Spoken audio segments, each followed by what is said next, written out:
Məhəllədə ağsaqqallar vardı ki, onlar ilə filan məhəllənin lotusu filan kəsdi. Bazı görürsünüz, yaş çox böyük olsun. Məhəllədəki problemləri, məsələn, qadındır, əri bunu döyür.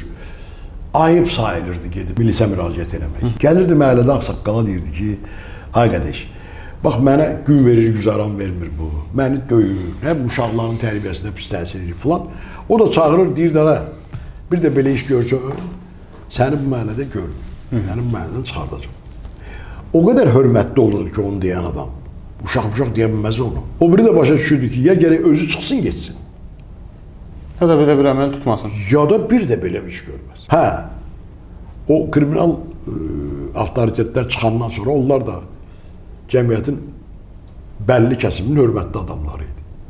Çox vaxt elə olurdu ki, onlar həmən ağsaqqallarla, qədimdən qəbul olunan ağsaqqallarla qəti konfliktə girməzdi. Necə qazanırdılar bu hörməti, hətta cavan yaşlarında? Bəxtiyar ad alanda əvvəla 3 il sual altında qalıb. Adla adın fərqi var.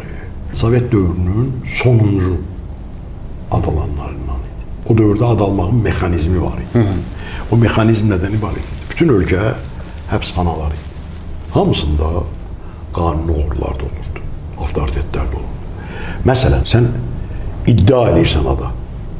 Deyirsən bir qanuni uğruya, iddia edirsən ki, mən də ad almaq istəyirəm. Sənin haqqında məlumat bütün həbsxanalara gedir, ölkə ərazisində.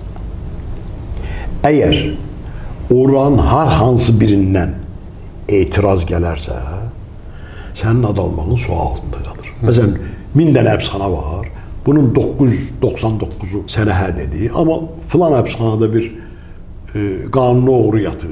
O dedi ki, yox, bunun səhvi var filan məsələdə. O aydınlaşmayınca, ölkə bunların teleqrafı yox, bunların interneti yox, bunların WhatsApp-ı yox. Ölkə ərazisində hamıdan o adamdan müsbət cavab almayınca iddia eləyəndən ondan sübutlar istəyir. Gedirlər sübutlar istəyir. Sübut elə ki, sən dediyin buna şamil olunur. Sübut eləyə bilmədisə, deyirlər onda zəhmət olmasa, xəbər göndər ki, sən də mane olmursan. Belə, elə olurdu 3 il, 2 il, 5 il, Bəxtiyar 3 ilə yaxın sual altında qaldı. O dövrüydü.